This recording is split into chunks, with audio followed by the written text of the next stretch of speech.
ठीक है। तो आगे से आप लोग थोड़ा ध्यान दीजिएगा कि जो चीज़ आपको बोला जाए पढ़ने के लिए या पीडीएफ जो सेंड किया जाए, तो पढ़िएगा थोड़ा।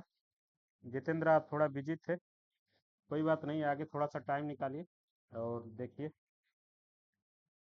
कल हम लोग देख रहे थे कि टीचिंग के पीछे कौन कौन सी फिलॉसफी जो है वो हैं, जिसमें हम लोगों को देखना था आइडियलिज्म, नेचुरलिज्म, प्रैग्मेटिज्म, एग्जिस्टलिज्म, योगा, कंस्ट्रक्टिविज्म और ह्यूमनिज्म।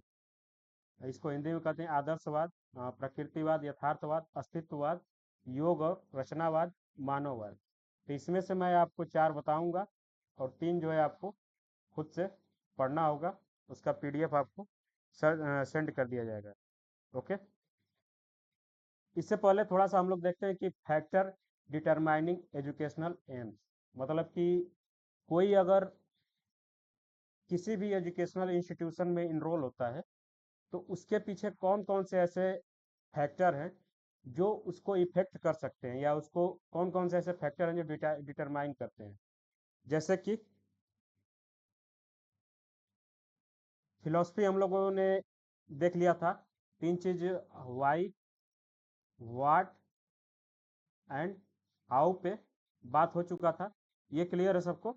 वाई वाला जो आंसर हम लोगों को मिल रहा था वो फिलॉसफी सब्जेक्ट से मिल रहा था। व्हाट का आंसर जो हमें मिल रहा था वो सोशल नीड से मिल रहा था। और हाउ जो है वो साइकोलॉजी से हमें इसका आंसर मिल रहा था। तो फिलॉसफी पे हम लोग अच्छे से बात करेंगे। इसके अलावा जो अन्य जो यहाँ पे मानव का स्वभाव, सामाजिक और सांस्कृतिक कारक, धार्मिक कारक, राजनीतिक विचारधाराएं, ज्ञान का अन्वेषण और नैतिक और चरित्र, ये किस तरीके से किसी के एजुकेशनल एम को डिटरमाइन कर सकते हैं, इसी चीज़ पे हम लोग बहुत अच्छे से बात करेंगे। और इसका एग्जाम्पल मैं आपको दे के समझाऊंगा कि कैसे जो है ये एजुकेशनल एम को निर्धारित करने में महत्वपूर्ण भूमिका निभा सकते हैं। जैसे कि फिलॉसफी पे हम लोग बात करेंगे ये आगे। ह्यूमन नेचर, ह्यूमन नेचर अगर आप लोगों को बताना हो तो हम लोग देखते हैं कि कुछ बच्चों का जो नेचर होता है, जैसे कि 11th-12th में आप लोगों के साथ या हमारे साथ या सबके साथ ऐसा होता है कि जब हम किसी क्वेश्चन का आंसर जो है बहुत अच्छे से दे देते हैं, या कोई हमसे कोई कुछ पूछता है, तो वहां से वो हमारे नेचर को जज करता है कि ये बच्चा जो है बहुत पढ़ने में तेज है, तो इसे आप जरूर से जरूर आईआईटी या नीट की तैयारी जो है वो कराइएगा, या इसे आप जो है सिविल सर्विस की तैयारी कराइएगा। तो आपका नेचर कैसा है, इस हिसाब से हमारा जो एजुकेशनल एम जो है वो डिसाइड होता है। अगर आप थोड़े से पढ़ने में कमजोर हैं तो घर वाले जो है थोड़ा सा आपको उस कोर्स में आगे बढ़ाने की कोशिश करते हैं जिसमें थोड़ी कम नॉलेज की आवश्यकता हो। अगर आप पढ़ने में बहुत तेज हैं तो आप नीट, आईआईटी या सिविल सर्विस में आगे बढ़ते हैं। तो इस तरीके से ह्यूमन का नेचर जो है एजुकेशनल एम को डिसाइड करने के लिए बहुत जो है अधिक भूमिका निभाता है। ओके। जो बच्चा अगर पढ़ने में थोड़ा भी इंटरेस्टेड नहीं है और उसका नेचर जो है पढ़ने वाले बच्चे की तरह नहीं है, तो घर वाले जो उस पर एजुकेशनल खर्च करने से थोड़ा सा बचने की कोशिश करते हैं। ओके। सोशियो कल्चरल फैक्टर, जो थर्ड वाला है सोशियो कल्चरल फैक्टर, सामाजिक और सांस्कृतिक कारक, इसे अगर आप में से कोई बताना चाहे कि ये किस तरीके से किसी के एजुकेशनल एम को जो है डिटरमाइन करने में महत्वपूर्ण भूमिका निभा सकता है, तो प्लीज बताइए आप लोगों में से कोई अगर बताना चाहता है तो। सामाजिक या सांस्कृतिक कारक, सोशियो कल्चरल फैक्टर, किस तरीके से किसी के एजुकेशनल एम को डिटरमाइन करने में महत्वपूर्ण भूमिका निभा सकता है।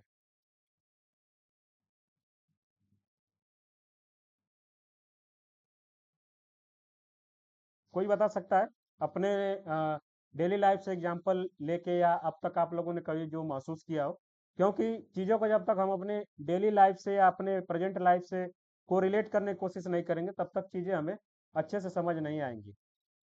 इसका एग्जांपल अगर मैं दूं आपको,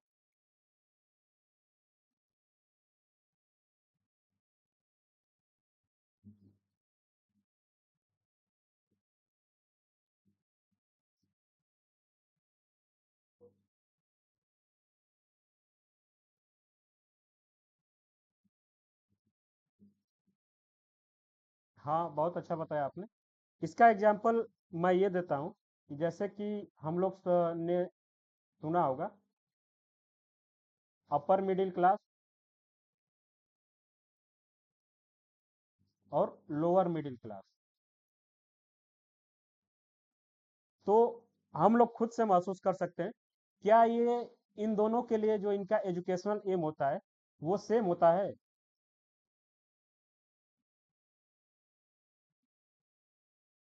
अपर मिडिल क्लास के जो लोग होते हैं या उनकी जो सोशियो कल्चरल स्थिति होती है, उनके हिसाब से उनका एजुकेशनल एम जो डिसाइड होता है। जैसे कि अगर कोई बहुत ग्रामीण वर्ग से बिलोंग करता है, तो सबसे पहली उसकी कठिनाई ये होती है कि वो चीज़ों के बारे में उतना अच्छे से जानता नहीं है। और अगर कोई वही उसी एज का, उसी इंस्टीट्यूशन का अगर कोई ऐसा बच्चा है जो शहर के क्षेत्र से बिलोंग करता है या अपर मिडिल क्लास या थोड़े रिच बैकग्राउंड से बिलोंग करता है, तो उसके आसपास का जो इन्वायरमेंट होता है वो उसके एजुकेशनल एम को डिटरमाइन करने में बहुत ज़्यादा महत्वपूर्ण भूमिका निभाते हैं। ओके, सबको समझ में आया?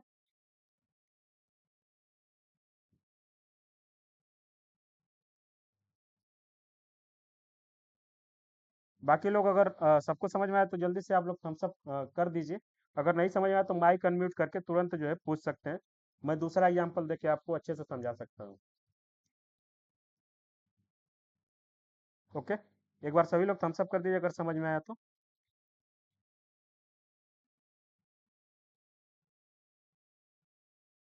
ओके, जितेंद्र आप कुछ कहना चाहते हैं क्या?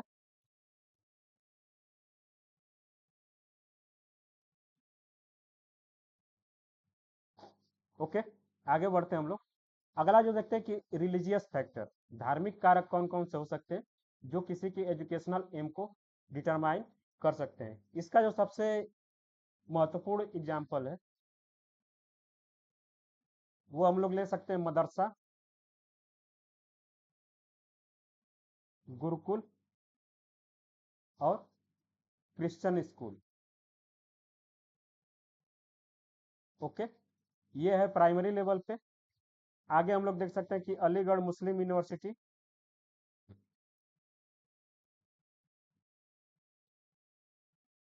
कुछ अगर हिंदू यूनिवर्सिटी जैसे काशी हिंदू विश्वविद्यालय, बीएचयू के बारे में हम लोग बात कर सकते हैं। तो ये क्या हो रहा है कि इनका जो एजुकेशनल एम डिसाइड होता है वो धार्मिक कारण में होता है। मतलब कि मदरसे में बस इस्लाम की पढ़ाई होगी, गुरुकुल में बस हिंदू से रिलेटेड पढ़ाई होगी, और क्रिश्चियन स्कूल में एजुकेशनल एम को डिटरमाइन करते समय क्रिश्चियनिटी को सेंटर में रखने की कोशिश की जाएगी। ओके, ये एग्जाम्पल सबको समझ में आया कैसे रिलीजियस फैक्टर जो है एजुकेशनल एम को डिटरमाइन करने में महत्वपूर्ण भूमिका निभा सकते हैं।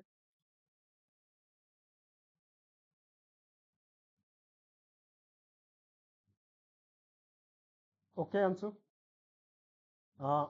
रिलीजियस फैक्टर जो है धार्मिक कारण अगर देखा जाए तो हम लोग देखते हैं कि कुछ बच्चे जो है वो मदरसे में पढ़ते हैं,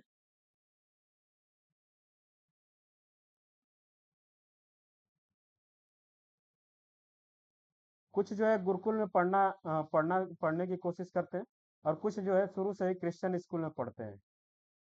तो इनका जो एजुकेशनल एम डिटरमाइन होगा वो एक धार्मिक कारण में होगा। मतलब कि मदरसे का अगर लड़का अगर कोशिश करेगा गीता पढ़ने की, तो उसे जो है वहाँ गीता पढ़ने की अनुमति नहीं मिलेगी आमतौर पे। ओके, गुरुकुल वाले बच्चे को हिंदू धर्म की बातें जो है वो सिखाई जाएंगी, क्रिश्चियन स्कूल वाले बच्चे को ईसाई धर्म की बातें जो है सिखाई जाएंगी। और इसी चीज़ का अगर हम लोग अपने लेवल पे देखें तो जैसे अलीगढ़ मुस्लिम है, जामिया मिलिया इस्लामिया जो यूनिवर्सिटी है वो, उसमें जो है एजुकेशनल डिटरमाइन करते समय इस्लाम को जो है वो सेंटर में रखा जाता है। काशी हिंदू विश्वविद्यालय हो गया या जेएनयू हो गया, इन सब चीज़ों में आमतौर पे हिंदूवादी सोच को सेंटर में रखने की कोशिश किया जाता है। ओके, अब समझ में आया सबको? ओके, आगे हम लोग देखते हैं कि पॉलिटिकल आइडियोलॉजी। इसका एग्जाम्पल हम लोग बहुत अच्छे से समझ सकते हैं, लेफ्ट विंग और राइट विंग की यूनिवर्सिटीज, जैसे कि वंदिता जो है वो जेएनयू में पढ़ती हैं, तो वो बहुत आसानी से जान सकती है कि जेएनयू जो है उसके सेंटर में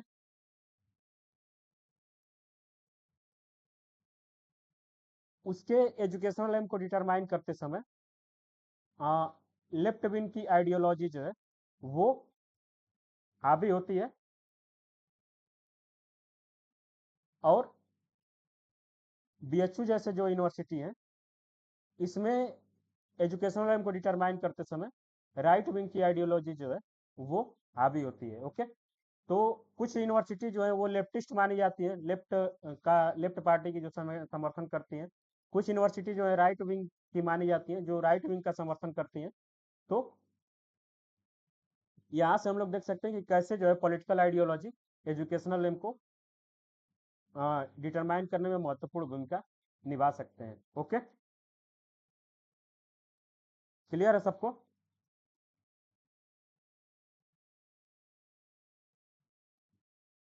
आगे जो है एक्सप्लोरेशन ऑफ नॉलेज, ज्ञान का अन्वेषण, इसका जो सबसे सटीक एग्जाम्पल है कि जिसको साइंस के टेक्नोलॉजी के क्षेत्र में अपना ज्ञान में आगे बढ़ना होता है वो आईआईटी चला जाता है। जिसको बायोलॉजी के क्षेत्र में आगे बढ़ना होता है वो नीट करके किसी बायोलॉजी वाले कॉलेज में चला जाता है, नीट या एम्स के कॉलेज में। किसी को अगर ह्यूमैनिटीज में अपना करियर आगे बढ़ाना है तो वो बीए या एमए करके सोशल साइंस के सेक्टर में आगे चला जाता है। किसी को आर्ट्स के फील्ड में अगर अपना करियर बनाना है तो वो जो है आर्ट्स के किसी कॉलेज में अपना एडमिशन ले लेता है। तो ये जो है एक्सप्लोरेशन ऑफ नॉलेज के आधार पे एजुकेशनल एम डिसाइड होते हैं। ओके, अगला जो सबसे लास्ट में है कि नैतिक और चरित्र,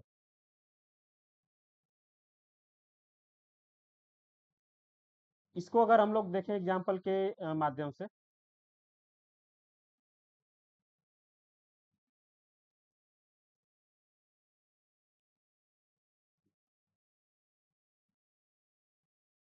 इसको हम लोग अभी फिलहाल छोड़ते हैं।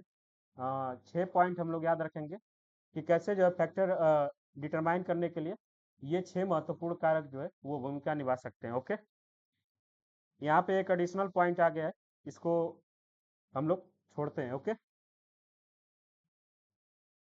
क्लियर है सबको ये?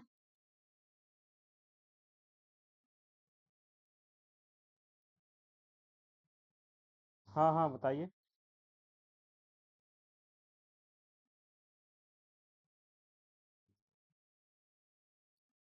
1 मिनट।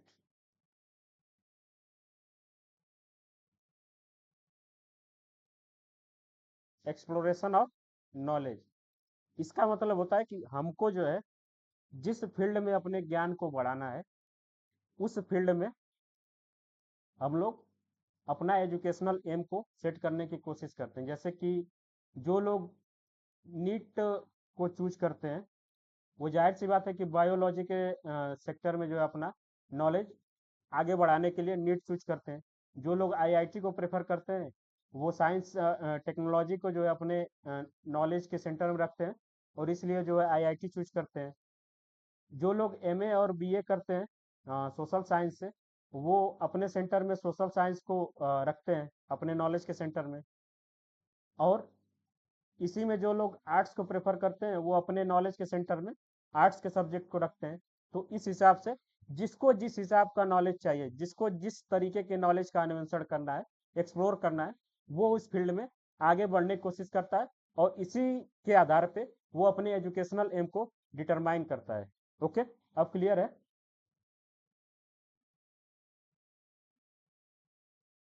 ओके,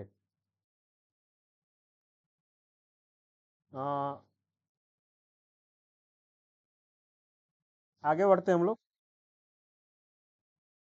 हाँ, बताइए।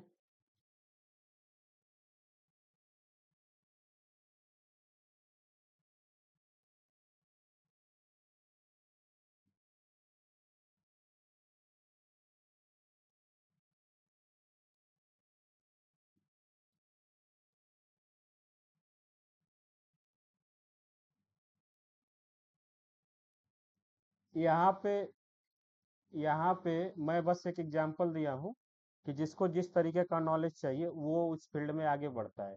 जैसे कि जिन लोगों को, एक और अगर मैं एग्जांपल दूँ, जिन लोगों को वकील बनना है वो लॉ के फील्ड में आगे बढ़ेंगे।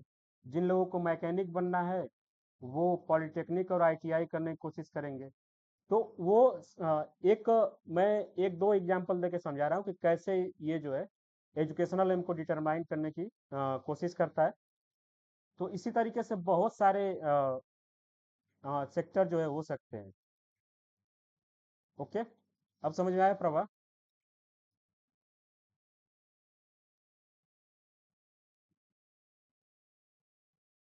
ओके,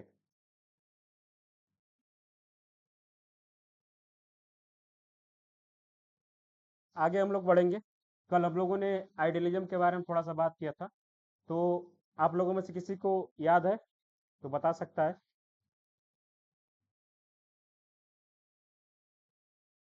आइडियलिज्म के बारे में कोई अगर बताना चाहे।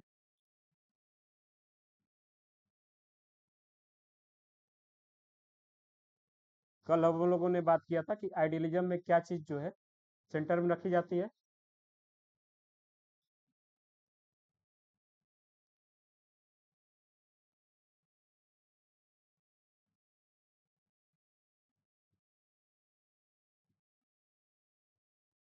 ओके, बहुत अच्छा गीतांजलि।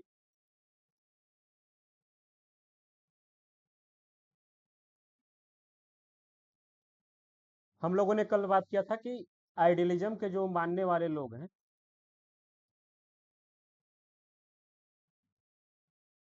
उनका मानना है कि अ, दुनिया में जितनी भी नॉलेज एग्जिस्ट करती है, जितने टाइप्स की नॉलेज है, पूरे नॉलेज और पूरे इस ब्रह्मांड के सेंटर में जो है वो भगवान है। वो भगवान कोई हो सकते हैं, किसी भी धर्म के भगवान हो सकते हैं। ओके, और ये लोग मानते हैं कि God is the all source of all knowledge है।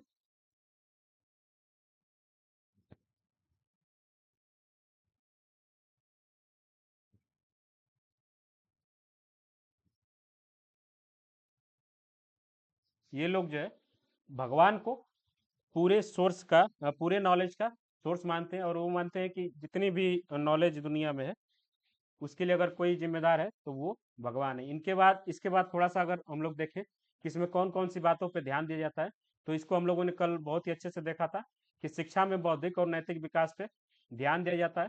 बौद्धिक और नैतिक विकास पे सत्य, न्याय, दया जैसे मूल्यों को प्राथमिकता दी जाती है।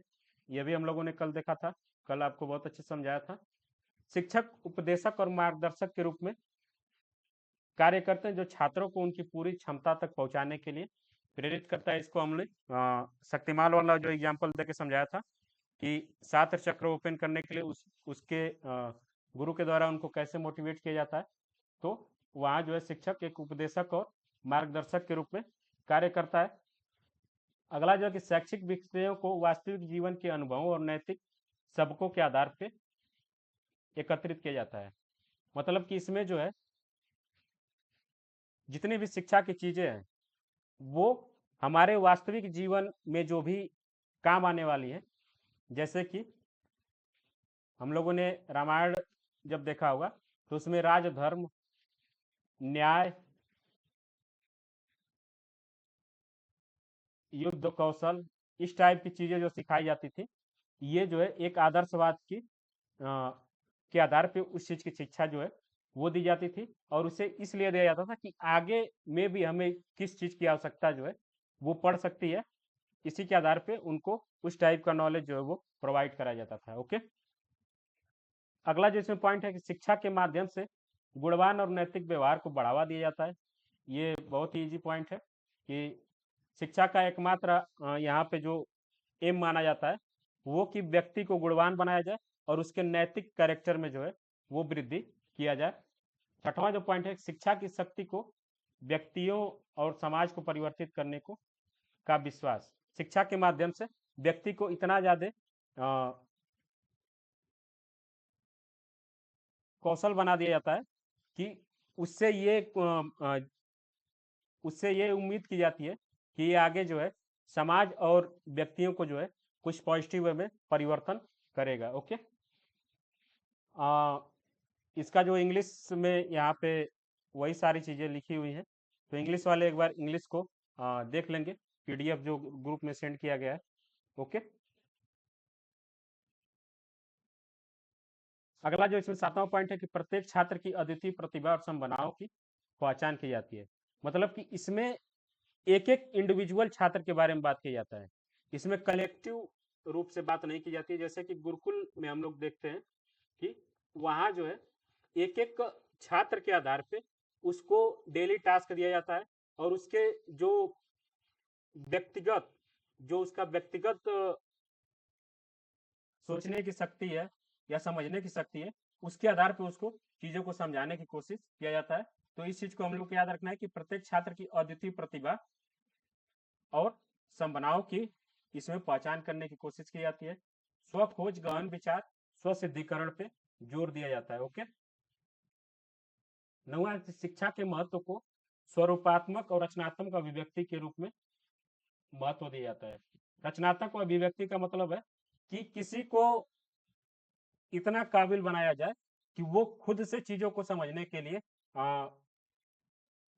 लिए पर्याप्त हो जाए।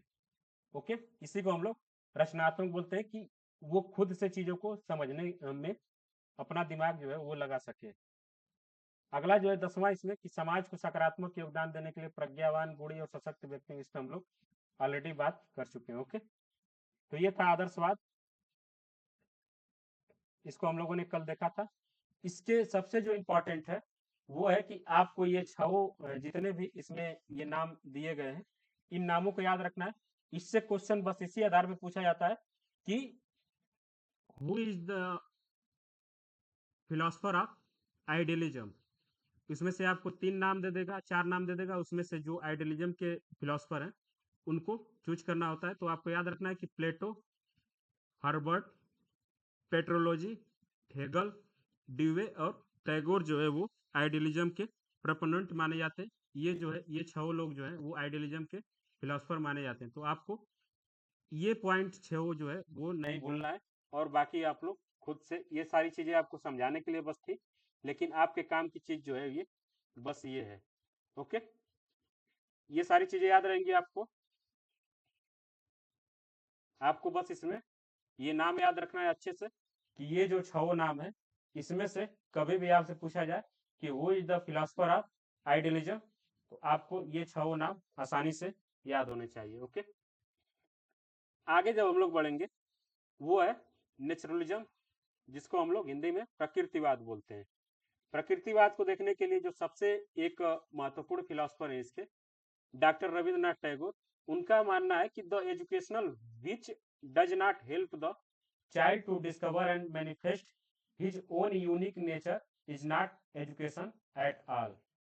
मतलब कि अगर कोई किसी को शिक्षा प्रदान कर रहा है और वो जो है स्टूडेंट्स के खुद के प्रकृति के बारे में अन्वेषण करने की अगर कोशिश नहीं करता है, तो वो उसे हम लोग शिक्षा नहीं मानेंगे। ये जो है रविन्द्रनाथ टैगोर की एक डिफिनीशन है जो है प्रकृतिवाद के ऊपर। ओके, ये डिफिनीशन भी आप लोगों को याद रखना है। इसको ऐसे पूछा जा सकता है कि ये पूरा कोटेशन जो है दे देगा, और नीचे जो है 4 नाम दे देगा, और पूछेगा कि हु इज द, ये कोटेशन जो है किस फिलोसफर से संबंधित है। तो आपको यहाँ याद रखना होगा कि ये फिलोसफर जो है रविन्द्रनाथ टैगोर है। ओके, नेशनलिज्म में हम लोगों ने थोड़ा सा बात की थी कि जो भी इसके मानने वाले लोग हैं उनका मानना है कि संसार में जितनी भी नॉलेज है, जितने टाइप्स का अगर नॉलेज है, वो किसी को केवल उसके सेंसेस के द्वारा गेन हो सकता है। अगर किसी को नॉलेज देने की कोशिश करेंगे तो वो उसके मुंह, नाक, कान, त्वचा, और एक सेंस और क्या होती है, आंख। ये जो 5 ज्ञान इंद्रियां हैं वही जो है दुनिया में उपलब्ध सभी ज्ञान के लिए उत्तरदायी है। और इसके साथ ये लोग मानते हैं कि भगवान के जगह पे ये लोग मानते हैं कि प्रकृति जो है वो सारे नॉलेज का सोर्स है। ओके, इसके बाद हम लोग इसमें देख लेते हैं जल्दी जल्दी से कि प्राकृतिक अनुभवों और पर्यावरण के अवलोकन के माध्यम से सीखने को महत्व दिया जाता है। जैसे कि आप लोग थोड़ा सा सोचिएगा कि ये लोग जो बात करते हैं कि कोई भी ज्ञान हमें मिल सकता है तो वो केवल हमारे ज्ञानेंद्रियों से ही मिल सकता है। इसमें थोड़ा सा आप लोग सोचिएगा, और आप लोग जब सोचेंगे तो ये पाएंगे कि इनकी बात भी जो है वो बिल्कुल सही है। आप लोग हमसे नॉलेज क्यों ले रहे हैं? क्योंकि मैं अपने मुंह से बोल पा रहा हूँ। और आप लोगों को नॉलेज क्यों मिल रहा है? क्योंकि आप लोग अपने कान से सुन पा रहे हैं, आप लोग इस पीपीटी को अपने आंख से देख पा रहे हैं। या किसी चीज के ठंडा और गर्म होने का अगर नॉलेज आपको चाहिए तो आप जब उसे छुएंगे तो भी आपके वो त्वचा सेंस जो है उससे आपको उसका नॉलेज मिलेगा। तो इनका जो भी मानना है कि नॉलेज का जो भी सोर्स है वो मनुष्य की 5 ज्ञानेंद्रियां होती हैं, इसके अलावा और कुछ नहीं होती हैं। ओके, ये क्लियर है सबको? ओके, इसको हम लोग इंग्लिश में पढ़ते हैं और हिंदी में जो है इसको मैं एक्सप्लेन कर दूंगा। emphasizes learning through natural experiences और ऑब्जर्वेशन ऑफ इन्वायरमेंट। ये बात जाहिर सी है कि प्रकृतिवाद है, नेचुरलिज्म है, तो नेचर और इन्वायरमेंट की बात जरूर होगी कि कोई भी नेचर और इन्वायरमेंट से ही चीजों को सीख सकता है। और नेचुरल एक्सपीरियंस से मतलब कि प्रकृति के अनुभव से ही चीजों को हम लोग सीखते हैं। ओके, दूसरा है कि views education as a process of facilitating the natural development of students. जैसा कि हम लोग देखते हैं कि रविन्द्रनाथ टैगोर क्या बोल रहे हैं कि अगर कोई एजुकेशन किसी विद्यार्थी के नेचुरल डेवलपमेंट को नहीं कर रहा है तो उसे हम लोग एजुकेशन नहीं मानेंगे। तो यही मान रहा है कि नेचुरलिज्म में क्या बोला जाता है कि इसमें जो है विद्यार्थी के नेचुरल डेवलपमेंट के ऊपर हम लोग बात करते हैं। ओके, इसमें जो है हाथों का प्रयोग जो है एक्सपेरिमेंटल लर्निंग एक्टिविटीज के लिए किया जाता है। मतलब किसी चीज को करके सीखना, यानी कि हिट एंड ट्रायल मेथड बोलते हैं इसको। किसी चीज को हम लोग करेंगे, गलत होगा, एक्सपेरिमेंटल नॉलेज के ऊपर ये लोग बात करते हैं जो किसी के द्वारा अपने हाथों से करके सीखने की कोशिश करते हैं। Okay, value the individuality and uniqueness of each student. Okay, ये लोग इस चीज पे बात करते हैं। ये बात हम लोग देखते हैं कि प्रकृतिवाद और आदर्शवाद दोनों में कॉमन हम लोग देख सकते हैं कि इसमें भी ये लोग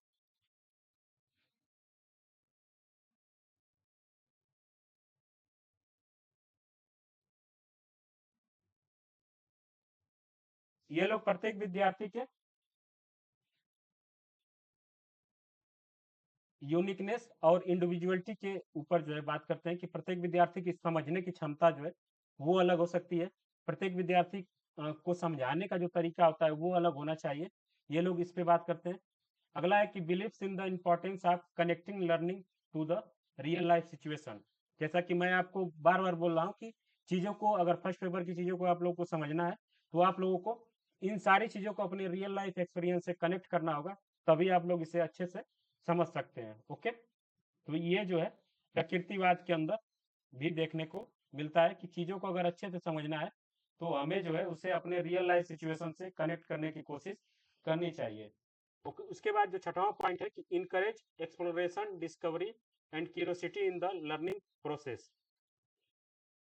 चीज़ों को खुद से एक्सप्लोर करने के लिए, खोजने के लिए और चीज़ों को पढ़ने के लिए जो उत्सुकता है वो बढ़ाने की बात इसमें की जाती है। अगला जो पॉइंट है कि support the use of outdoor and practical learning environment. Practical learning के ऊपर ये लोग, इसमें भी हम लोग देख सकते हैं कि एक्सपेरिमेंटल लर्निंग एक्टिविटीज है तो उसे हम लोग प्रैक्टिकल लर्निंग इन्वायरमेंट्स भी बोल सकते हैं। सातवां पॉइंट और तीसरा पॉइंट जो आपस में एक दूसरे से मिलते हैं। आठवां पॉइंट जो है कि promotes a holistic approach to education that integrated the mind body and environment. इसमें एक ऐसे होलिस्टिक अप्रोच के बारे में बात किया जाता है कि किसी को पढ़ाते समय उस पद्धति का जो है उपयोग जो है करना चाहिए, जिससे कि उसके माइंड, बॉडी और आसपास के इन्वायरमेंट तीनों पे जो है पॉजिटिव इम्पैक्ट पड़े। तभी हम लोग उसे नेचुरलिज्म का जो है फिलॉसफी मान सकते हैं। ओके, अगला जो कि emphasise the role of teacher as a facilitator and guide rather than authority figure. इस पे हम लोग बात करते हैं कि आदर्शवाद जब हम लोगों ने देखा था, तो इसमें मैंने आपको एग्जांपल दिया था कि गुरुकुल पद्धति। तो आप लोग जो है एक आंसर दीजिएगा कि गुरुकुल पद्धति में टीचर का जो है, जो गुरु था, उसका शिष्य के ऊपर कितना ज्यादा कंट्रोल होता था? क्या शिष्य अपने आप को फ्री समझ सकता था कि वो चीजों को खुद से समझ सके, या गुरु का जो है कंट्रोल उसके ऊपर बहुत ज्यादा होता था? जल्दी से बताइए आप लोग।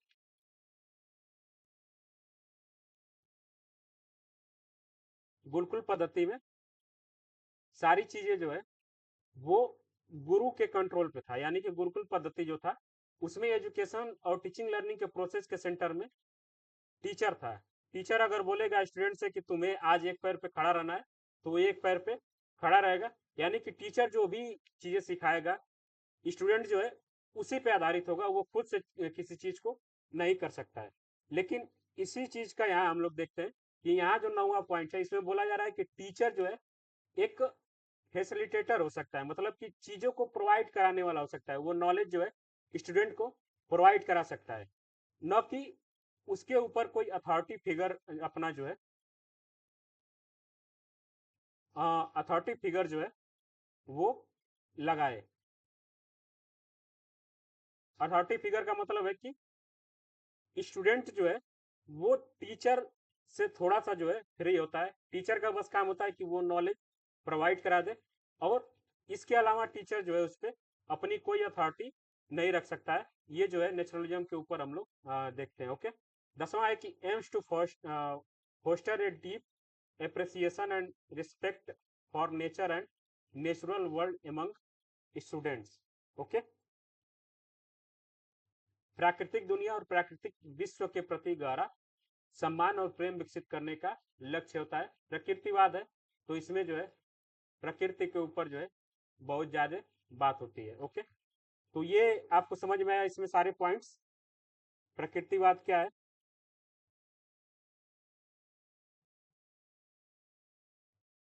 क्लियर है सबको?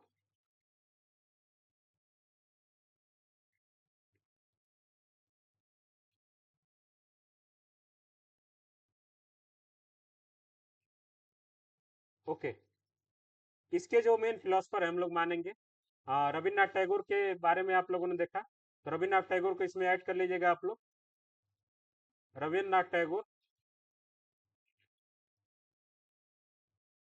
John Locke, Rousseau, Pestalozzi, Parker Dewey और मॉन्टेसरी। मारिया मॉन्टेसरी को हम लोग देखेंगे जब हम लोग पढ़ेंगे कि टाइप्स ऑफ इंस्टीट्यूशन में, जब हम लोग पढ़ेंगे कि मॉन्टेसरी स्कूल क्या क्या होती हैं। कई बार हम लोग जब नाम सुनते हैं कि kindergarten school, Montessori school, Saint Xavier's Christian school, तो ये जब हम लोग पढ़ेंगे कि types of institutional educational institution, तब उसमें हम लोग देखेंगे कि इनका जो है मॉन्टेसरी का क्या योगदान था। तो आप लोग यहाँ पे छः सात जो है सात फिलोसफर जो है इसके याद रखिएगा कि Locke, Rousseau, Pestalozzi, Parker Dewey और मॉन्टेसरी, ये जो है नेचुरलिज्म के फिलोसफर हैं। ओके, क्लियर है सबको?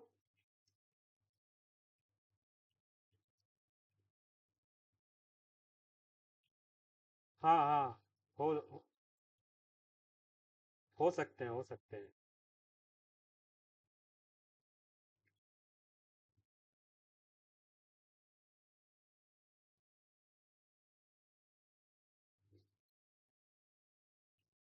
इसके बाद अगला जो है वो है प्रगतिवाद।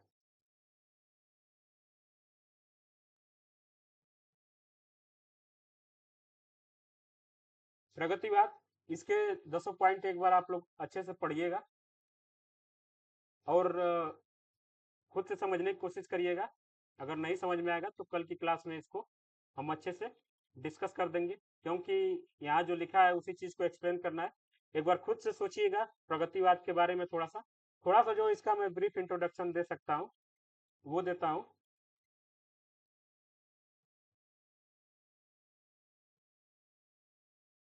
कि जो भी इस फिलॉसफी को मानने वाले लोग थे, उनका बस ये मानना था कि मनुष्य तभी एजुकेशन ग्रहण करता है जब उसको अपने बिहेवियर, सोशल नीड या बिहेवियर, नॉलेज, सोशल नीड, इन तीनों में प्रगति करना हो। जैसे कि इसका एग्जाम्पल ये लोग जब देते हैं तो वो बोलते हैं कि मनुष्य जब आदि मानव था तब उसे नॉलेज गेन करने की क्या आवश्यकता थी, क्योंकि वो अपने उस समय के वर्तमान सिचुएशन में जो है प्रगति करना चाहता था। और मनुष्य जो है हमेशा अपने करंट सिचुएशन से निकल के इससे बेहतर सिचुएशन में जाने की कोशिश करता है, और यही जो है सभी नॉलेज की जड़ होती है। वही जो है उसे एजुकेशन गेन करने के लिए प्रोत्साहित करती है, और इसी वजह से मनुष्य जो है किसी भी नॉलेज को गेन करता है। ओके, तो ये जो है वो प्रगतिवाद के मानने वाले जो लोग हैं वो हैं। और इसके 10 पॉइंट है, एक बार आप लोग अच्छे से पढ़िएगा, और नहीं समझ में आएगा तो कल की क्लास में हम लोग इसको एक्सप्लेन कर देंगे। ओके, इसके जो मानने वाले जो लोग हैं वो 6 लोग हैं। हाँ हाँ अंशु, आवश्यकता या आविष्कार की जननी होती है, यही कोटेशन जो है ये प्रगतिवाद के लोग फॉलो करते हैं। ओके, इसके बाद अस्तित्ववाद। इसका ये मानना है, ये जो फिलॉसफी को मानने वाले लोग हैं उनका ये मानना है कि आवश्यकता आविष्कार की जननी नहीं होती है। मनुष्य तभी चीजों को सीखने की कोशिश करता है कि उसके अस्तित्व पे खतरा न हो जाए। जैसे कि मनुष्य ने जब आग की खोज की थी तो प्रगतिवाद के लोग मानते हैं कि उसको जो है आग की आवश्यकता थी तब उसने आग की खोज की। लेकिन जो अस्तित्ववाद के लोग मानते हैं कि मनुष्य ने आग की खोज इसलिए की क्योंकि कच्चा मांस खाते खाते उसका जो डाइजेशन था, जो उसका पाचन तंत्र था, वो बिल्कुल खराब हो चुका था। तब उसने आग की खोज की होगी, क्योंकि अगर पाचन तंत्र खराब है कच्चा मांस खाने के बाद मनुष्य का, तो कहीं ना कहीं उसके अस्तित्व पे खतरा मंडराया, तब वो नई चीजों को सीखने की कोशिश किया होगा। ओके, मनुष्य ने शिकार करना क्यों सीखा? क्योंकि अगर वो शिकार नहीं करता तो जानवर उसका शिकार करने लगते, और इसीलिए उसने अस्त्र शस्त्र को, जो भी चीजों को बनाया, वो भी इसलिए बनाया क्योंकि उसके अस्तित्व पे खतरा मंडराने लगा। ओके, हम लोग देखते हैं कि इसका जो एक बहुत ही सिंपल उदाहरण हम लोग ले सकते हैं। कोरोना वायरस के समय जो कोविड वैक्सीनेशन जो हुआ, तो कोविड वैक्सीनेशन की खोज किस लिए की गई? क्योंकि यहाँ भी कहीं ना कहीं मनुष्य के अस्तित्व पे खतरा जब मंडराने लगा तो मनुष्य ने अपना प्रयास किया और उसने जो है कोरोना वायरस का जो है कोविड के लिए वैक्सीनेशन शुरू किया। तो अस्तित्ववाद के लोगों का बस इतना मानना है कि मनुष्य बस इसलिए ज्ञान को अर्जित करता है कि उसे ये डर सताता है कि कहीं उसके अस्तित्व पे खतरा ना हो जाए, उसका अस्तित्व खत्म ना हो जाए। ओके, समझ में आया सबको?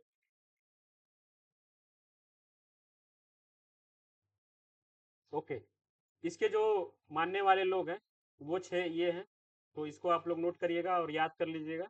यही चीजें जो इसमें पूछी जाती हैं। ओके, आगे जो है रचनावाद। रचनावाद और प्रकृतिवाद,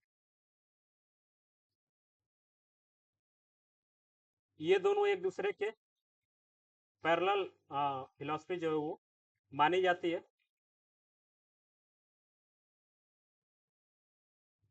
इसमें भी एक चीज को जो सबसे महत्वपूर्ण बात जो बोली जाती है वो है कि मनुष्य कुछ भी सीखता है तो वो करके सीखता है, वो खुद खुद के एक्सपीरियंस से सीखता है। जैसे कि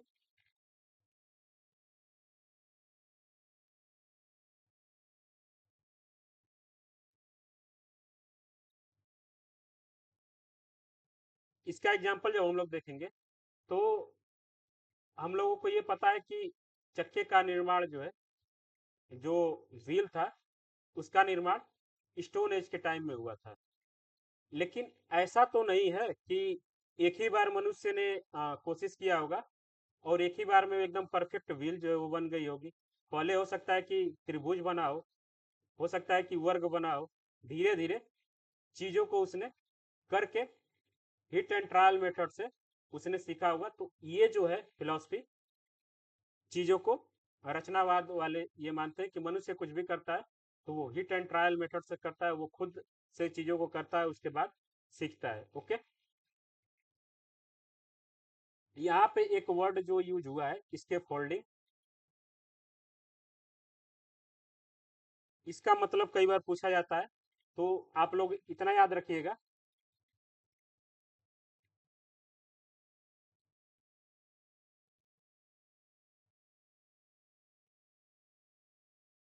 इसको हिंदी में बोला जाता है मचान बांधना। मचान का मतलब जो गांव के लोग होंगे वो लोग समझ रहे होंगे कि मचान किसको बोलते हैं। इसको हिंदी में मचान बांधना बोलते हैं और इसके फोल्डिंग इसको इंग्लिश में बोलते हैं। इसका मतलब होता है किसी का एक बेस तैयार करना। बेस का मतलब है कि जब हम लोग छोटे थे तो हम लोगों के लिए बेस तैयार करने की जो कार्य किया गया था वो था कि हमें टेबल एकदम रटाया गया था। कुछ वर्ड मीनिंग जो है वो एकदम रटाए गए थे, जैसे कि दिनों के नाम, महीनों के नाम, vegetables name, fruits name, animals name. ये जो था क्या, वहां पे हमारा बेस जो है वो तैयार करने की कोशिश की गई थी। तो आप लोगों को इसमें इसका मतलब याद रखना है कि इसके फोल्डिंग का मतलब होता है कि किसी को बेसिक नॉलेज जो है वो प्रोवाइड कराना। ओके, ये होता है इसके फोल्डिंग। ये क्लियर है सब? ये वर्ड आप लोग जब 2022 का जब प्रीवियस ईयर सॉल्व करेंगे तो उसमें कई शिफ्ट में ये पूछा गया है कि what do you mean by scaffolding. तो वहाँ जो सही आंसर है वो बताया गया है कि मचान बांधना। मचान बांधना का मतलब है कि किसी को बस बेसिक नॉलेज प्रोवाइड कराना जो उसके आगे के नॉलेज को गेन करने के लिए उत्तरदायी हो सके। ओके, तो ये था। रचनावाद के मानने वाले जो लोग हैं वो हैं Jean Piaget, Vygotsky, Jerome Bruner, John Dewey, Maria Montessori. देखें हम लोग यहाँ मारिया मोंटेसरी इसमें भी हैं और मारिया मोंटेसरी जो है वो यहाँ नेशनलिज्म में भी थे। तो जो दो लोग अगर कॉमन मिलते हैं तो उनको हम लोग याद रखेंगे कि ये इसमें भी है और ये जो है उसमें भी है। ओके, ये कुछ जो है फिलॉसफी थी। बची हुई जो दो तीन फिलॉसफी हैं उसको भी आप लोग खुद से पढ़िएगा और उसके जो है फिलोसफर को सर्च करिएगा ऑनलाइन। अगर वो नहीं मिलते हैं तो उसके बाद आप लोग हमसे पूछिएगा। ओके, हो जाएगा ये।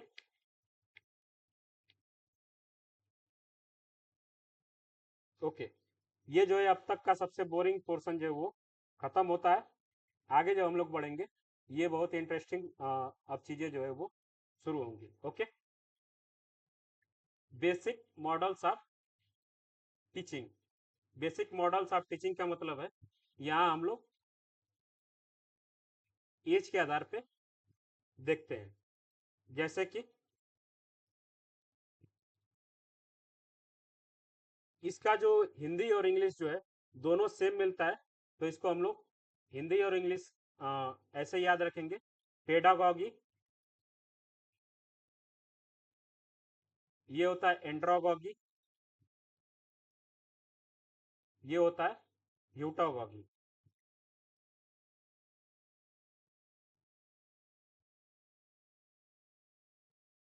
इसको समझने के लिए हम लोग अपने अब तक के टीचिंग और लर्निंग प्रोसेस में जितना भी हम लोगों ने इन्वॉल्व हुआ, उस चीज को अब हम लोग डिवाइड करते हैं तीन तीन पोर्शन में। ओके, जब हम लोग प्लेइंग ग्रुप से लेके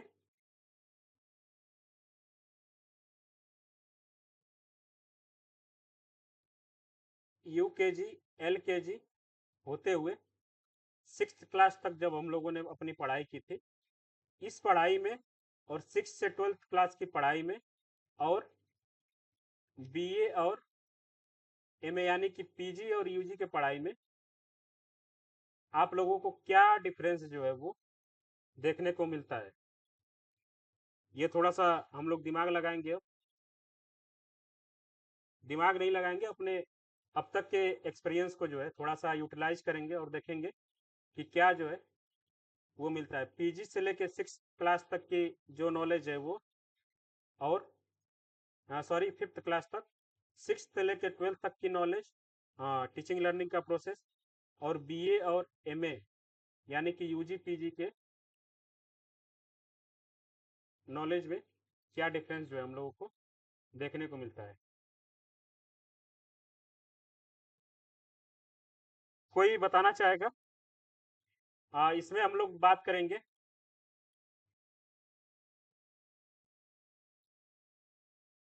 टीचर का रोल क्या था, हम कितने जो है स्वतंत्र थे चीज़ों को खुद से करने के लिए, और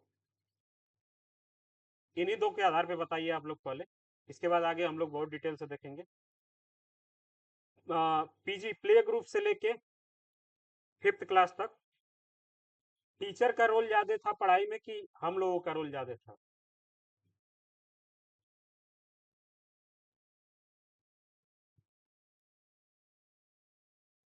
सभी लोग आंसर करेंगे, भले ही गलत आंसर हो, लेकिन जो भी चीजें पूछा जा रहा है उसमें आप सभी लोगों को योग कंट्रीब्यूशन जो है वो करना है। ओके, सभी लोग बोल रहे हैं कि टीचर का। ओके, छठवीं क्लास से लेके 12वीं क्लास तक पीजी से लेके 5वीं क्लास तक जो भी टीचर का रोल रहा होगा, छठवीं क्लास से लेके 12वीं क्लास तक उसमें थोड़ा सा डाउनफॉल हम लोगों को देखने को मिलता है। अगर आप लोगों ने फील किया है तो जल्दी से एस कमेंट करिए। ठीक है, और बीए और एमए, यूजी और पीजी में हम लोग देखते हैं कि यहाँ जो है टीचर का रोल जो है वो बिल्कुल एकदम ना के बराबर होता है। हालांकि यूजी में थोड़ा सा हम लोग को देखने को मिलता है, लेकिन पीजी में जो है टीचर का रोल जो है एकदम ना के बराबर देखने को मिलता है।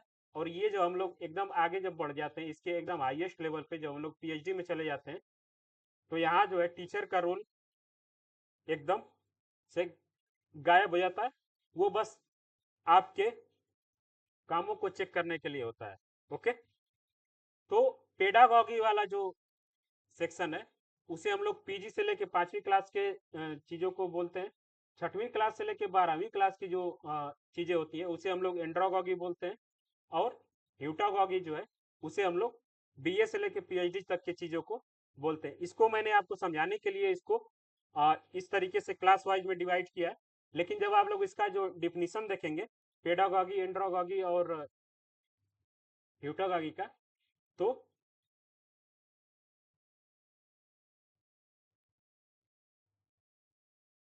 इसको हम लोग बोलते हैं कि बच्चों को समझाने वाली विधि, समझाने वाली विधियां। इसको हम लोग बोलते हैं कि वयस्कों को समझाने वाली विधियां, वयस्क लोगों को समझाने वाली विधियां। और इसको हम लोग बोलते हैं स्वतंत्र छात्र, स्वतंत्र छात्रों को समझाने वाली विधियां। मतलब कि पीएचडी में क्या होता है, पीएचडी आप लोगों ने किसी वैसे लोग को देखा होगा जो पीएचडी कर रहे हैं और पीएचडी में इनरोल हो, तो उन्हें हम लोग देखते हैं कि जो उनका सुपरवाइजर होता है वो क्या करता है कि बस उनके काम को चेक करता है, ये नहीं बताता है कि तुमको ये पढ़ना है, यहाँ से पढ़ना है। वो एकदम उनके काम के बीच में इंटरफेयर करना जो है कम कर देता है, और उनका काम क्या होता है, बस चीज़ों को चेक करना कि वो सही डायरेक्शन में जा रहा है या नहीं जा रहा है। ओके, इसी चीज़ को मैंने यहाँ जो है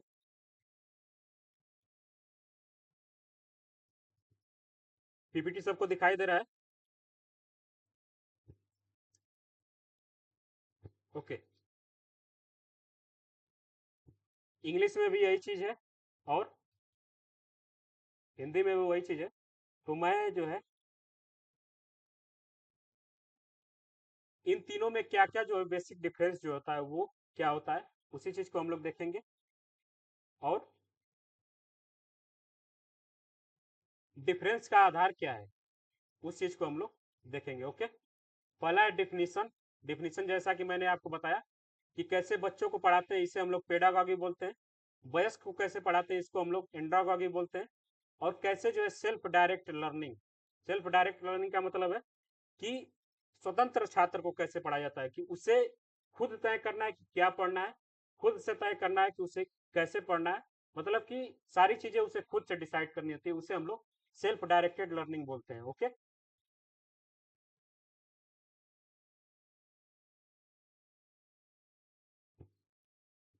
अगला जो है कि विद्यार्थी के आधार पे, लर्नर के आधार पे, इसमें जो है मुख्यतः छोटे बच्चे शामिल होते हैं, चिल्ड्रेन होते हैं। एंड्रोगॉगी में लर्नर इन्वॉल्व होते हैं और ह्यूटोगॉगी में सभी एज के लोग इन्वॉल्व हो सकते हैं जो खुद से चीजों को सीखने की कोशिश कर रहे हो। ऐसा तो है नहीं कि हाँ, छोटे बच्चे जो है 6वीं क्लास से लेकर 12वीं क्लास के बच्चे खुद से चीजों को करके ना सीखने की कोशिश करते हो। ओके। हम लोग मानते हैं कि एंड्रोगॉगी में जो है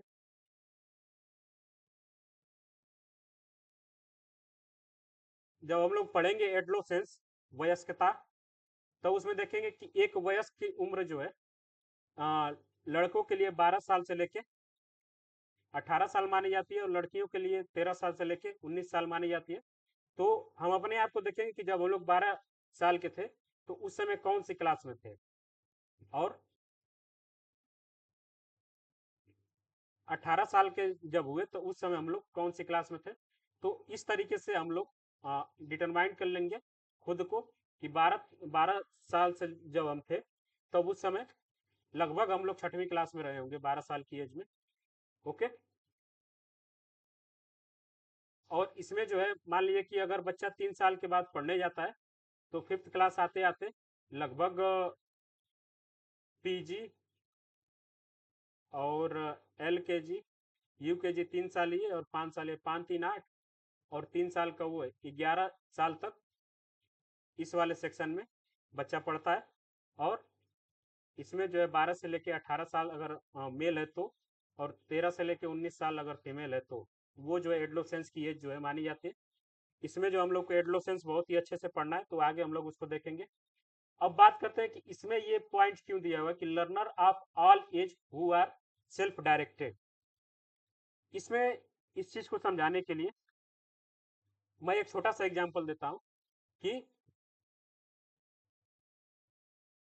आप लोगों ने ये देखा होगा कि कुछ बच्चे जो होते हैं वो क्यूब सॉल्व करने की कोशिश करते हैं। क्यूब कितने लोगों ने देखा है, जो कई सारे कलर का होता है, उसे जो है कलर मैच करना होता है। तो ये जो है उनके स्कूल में तो नहीं सिखाया जाता है, न ही उनसे उन्हें जो है कोई प्रॉपर इस चीज को सिखाता है कि कैसे जो है सीखना है। लेकिन वो कैसे सीखते हैं, खुद से सीखते हैं, हिट एंड ट्रायल मेथड से। तो इस चीज को हम लोग सेल्फ डायरेक्टेड बोलते हैं। तो इसीलिए जो है यूटोगॉगी में बोला जाता है कि इसमें सभी एज के विद्यार्थी जो है वो शामिल हो सकते हैं जो भी सेल्फ डायरेक्टेड लर्निंग करते हैं। ओके। ये क्लियर है सबको?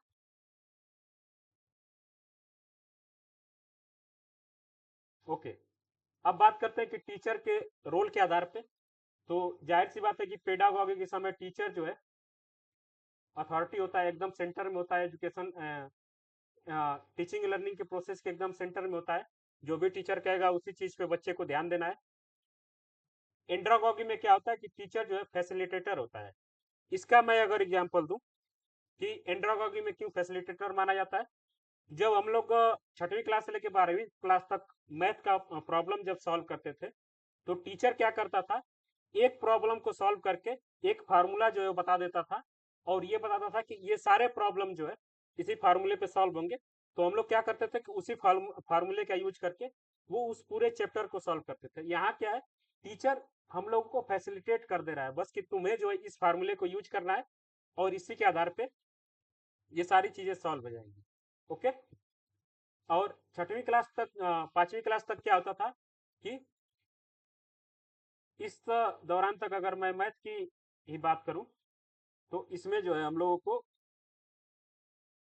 जोड़ घटाना गुणा भाग एडिशन सब्ट्रैक्शन मल्टीप्लिकेशन और डिवाइडेशन जो है वो पढ़ाया जाता था। तो इसमें टीचर जो है सेंटर में होता था, वो बताता था कि इसको कैसे सॉल्व करना है। और इसमें जो है हमारा खुद का जो है बहुत ज़्यादा अपना कॉम्प्रिहेंशन नॉलेज जो है, अपने खुद की समझ को उतना ज़्यादा हम लोग यूज नहीं करते थे, चीज़ों को बस रटने की कोशिश करते थे। ओके, ये क्लियर है सबको? फैसिलिटेटर और अथॉरिटी में क्या अंतर होता है? अब बात करते हैं सपोर्टर। सपोर्टर का मतलब होता है कि क्यूब वाले, अगर हम एग्जाम्पल को लो, क्यूब वाले अगर एग्जाम्पल को ले तो उसमें क्या होता है कि अगर मैं क्यूब सॉल्व कर रहा हूँ तो उस क्यूब को सॉल्व करने के लिए जो मुझे सिखाने वाला होगा वो क्या करेगा कि एक बार सिखा के दिखा देगा कि तुम इसको ऐसे सॉल्व कर सकते हो। तो वो क्या कर रहा है, मुझे सपोर्ट कर रहा है। ओके। और इसके बाद मुझे बोलेगा कि तुम इसको इस बार ऐसे सॉल्व करो, इसको ऐसे सॉल्व करो। तो ये जो है वो एक सपोर्टर की भूमिका में होता है टीचर। ओके, क्लियर है सबको?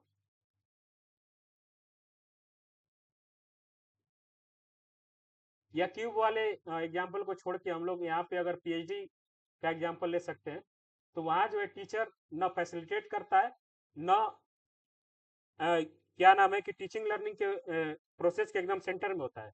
वो बस हमें सपोर्ट करने के लिए होता है। जैसे कि हम किसी थीसिस को अगर लिखते हैं तो वो अगर हम अपने टीचर को दिखाते हैं तो वो बोलता है कि हाँ सही है, वो बोलेगा कि नहीं ये गलत है। तो वो क्या करता है, वहाँ हमें सपोर्ट करने के लिए होता है।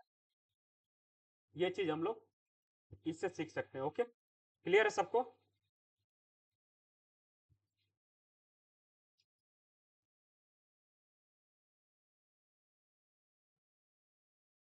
ओके, आगे जब हम लोग बढ़ेंगे, अगला है कि लर्निंग गोल। सीखने की जो सीखने का जो गोल होता है वो क्या होता है? इसमें जो है डिटरमाइंड बाय टीचर।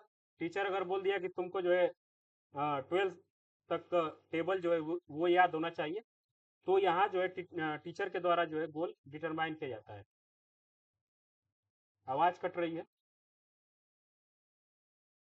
सबको प्रॉब्लम हो रहा है क्या आवाज में?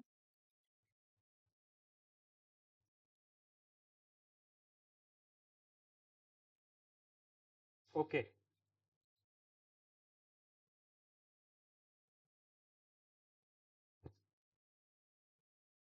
जो एंड्रोगॉगी होता है उसमें स्टूडेंट और टीचर दोनों के द्वारा जो है वो गोल निर्धारित किया जाता है। दोनों के परस्पर आपस में बातचीत करके गोल निर्धारित किया जाता है एंड्रोगॉगी में।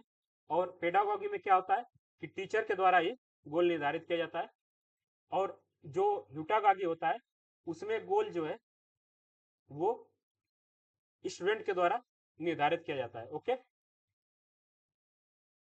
मोटिवेशन का बात करें कि बच्चों को मोटिवेशन कैसे मिलता है, तो इसमें जो है पेडागॉगी में एक्सटर्नल फैक्टर जो है वो ज़्यादा कारगर होते हैं, जैसे कि रिवार्ड्स और पनिशमेंट। हम लोगों के साथ ऐसा कई बार हुआ होगा कि जब हम लोग किसी को टेबल अच्छे से समझा देते थे, सुना देते थे। मेरे साथ ऐसा हुआ है कि टीचर ने किसी के सामने बोला कि तुम 10 का जो है पढ़ा सुनाओ। तो अगर मैं सुना देता था तो मुझे जो है रिवार्ड मिलता था, अगर नहीं सुना पाता था तो पनिशमेंट मिलता था। तो रिवार्ड और पनिशमेंट दोनों जो है मोटिवेशन का कार्य जो है यहाँ करते हैं। और एंड्रोगॉगी में क्या होता है कि इंटरनल फैक्टर होता है। यहाँ जो है बच्चे को खुद से डिसाइड करना होता है, इंटरनल, कि उसे पढ़ना है या नहीं पढ़ना है। यहीं से बच्चे का जो है फ्यूचर डिसाइड होने लगता है। और यहाँ हम लोग अक्सर सुने होंगे कि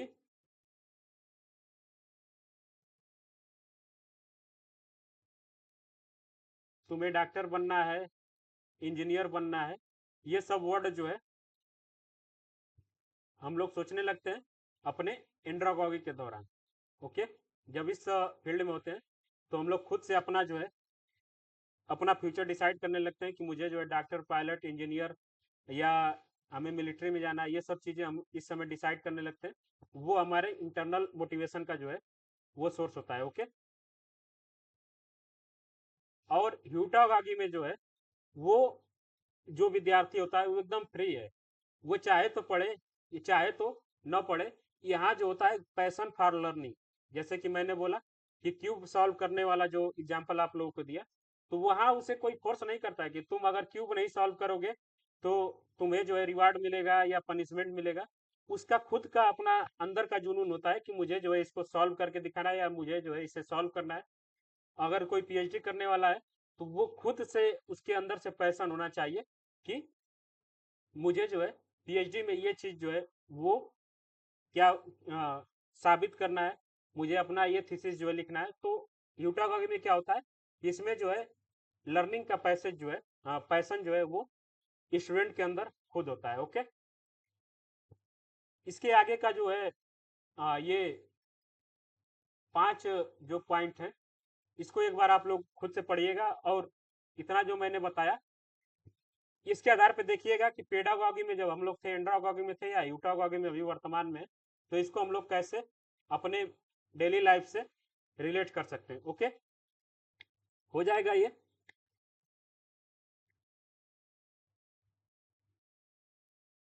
मैंने कुछ पॉइंट जो है आपको समझा के बता दिया कि इसको कैसे रिलेट करना है अपने डेली लाइफ से, और इससे जो है क्वेश्चन बनते हैं पेडागॉगी, एंड्रागॉगी, यूटागॉगी से। तो हम लोग थोड़ा सा इसको अच्छे से पढ़ेंगे और साथ में आप लोग अपना नोट्स जो है वो बनाते चलिए।